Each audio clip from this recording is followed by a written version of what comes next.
Daniel's special friend. Bible story. Click, click.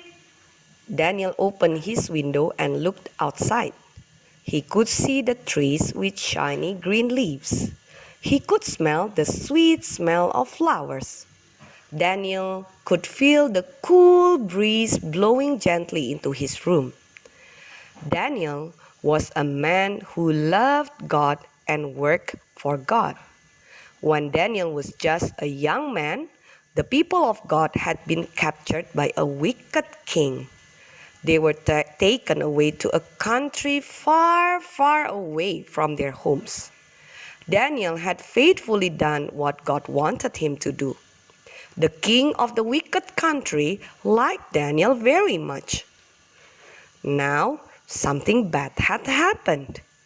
Daniel was thinking about it as he stood by his window. He was thinking and thinking about the king's new law. It was a law made by wicked men who did not like to obey God. Wicked men had asked the king to make everyone obey the wicked law. That is a wicked law. No one is allowed to talk to God for 30 days, thought Daniel.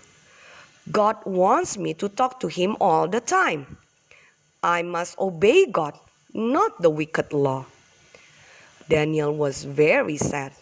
He remembered what the king said would happen if anyone saw him talking to God. I will not get a spanking, Daniel thought. Instead, I will be thrown into a den, a cave of hungry lions. Daniel shivered. He had seen hungry lions before. They were big and strong. Their teeth were very, very sharp. Daniel was so happy when he was talking to God. Daniel looked out the window again. He had tears in his eyes.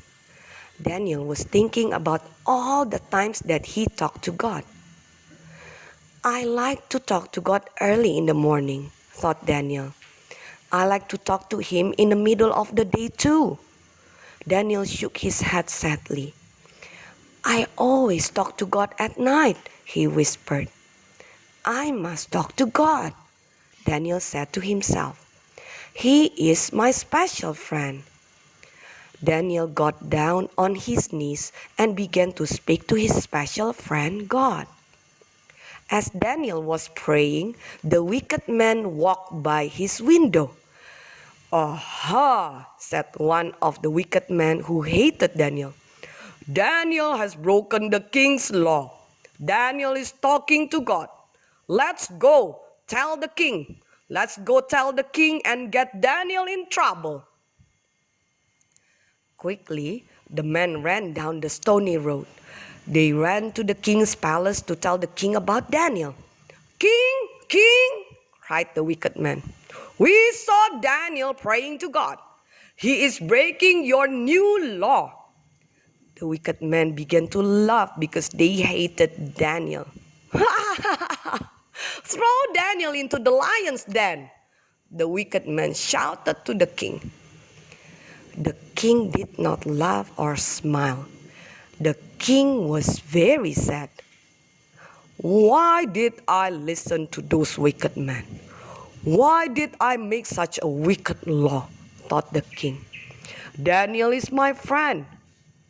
Yet the king could not change his law, even to help his friend Daniel. The king would have to let the soldiers throw Daniel into a den full of hungry lions. Trum, trum, soldiers marched away to find Daniel. Soon, they were marching Daniel right up to the den full of lions. The king quietly watched the soldiers march by him. Daniel was walking between the soldiers. Daniel is not even scared, thought the surprised king. Plop! The soldiers threw Daniel down into the den full of hungry lions. Daniel, Daniel, shouted the king. Don't be afraid. The God whom you obey will take care of you." The king saw Daniel fall onto the floor. He saw Daniel fall right in the middle of the hungry lions. Suddenly, there was a loud thud. The soldiers rolled a heavy stone right over the door to the lions. Daniel could not get away even if he ran. No one could have Daniel, not even the king. For a moment, the king stared at the big stone. He did not smile or laugh. Then the king started to walk away.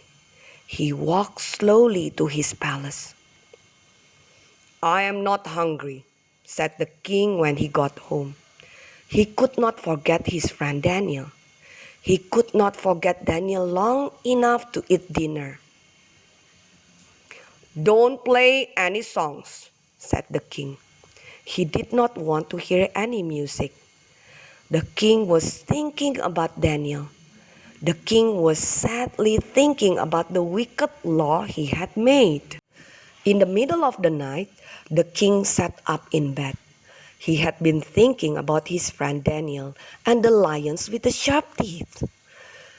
"I just can't sleep at all," the king said sadly. For a long time, the king sat in his bed thinking about Daniel. Slowly, the sky began to get light. It was daytime. The king jumped out of bed and ran outside. The king ran past trees and flowers. He ran past puddles and rocks. The king ran to the den full of lions. "Daniel!" shouted the king as loudly as he could. "Daniel, did your God keep you from getting hurt by the lions?" The king listened quietly. The king put his ear on the heavy stone over the door of the dens of lions. The king wanted to hear Daniel. "Oh no," thought the king. "The lions have eaten Daniel. I don't hear Daniel." Suddenly, the king jumped. He heard a voice. He had heard a voice coming from the den full of hungry lions. The king listened again. "Oh, my king," yelled Daniel. "God sent an angel to shut the mouths of the lions." The king's eyes opened wide in surprise. "An angel shut the mouths of the lions?" whispered the king. "Daniel's God must be powerful. He sent an angel to shut the mouths of those hungry lions." "The lions did not bite me even one time," shouted Daniel. The king was excited. The king began to smile. "Take Daniel out of the den of lions," he commanded the soldiers. "Take him out right now." Daniel was slowly pulled out. He was not cut or scratched the tiniest bit. Daniel smiled. He had not been afraid to trust and obey God. Daniel did not need to be afraid. God always takes care of people who trust and obey Him. We can trust and obey God each day when we know Him like Daniel knew Him.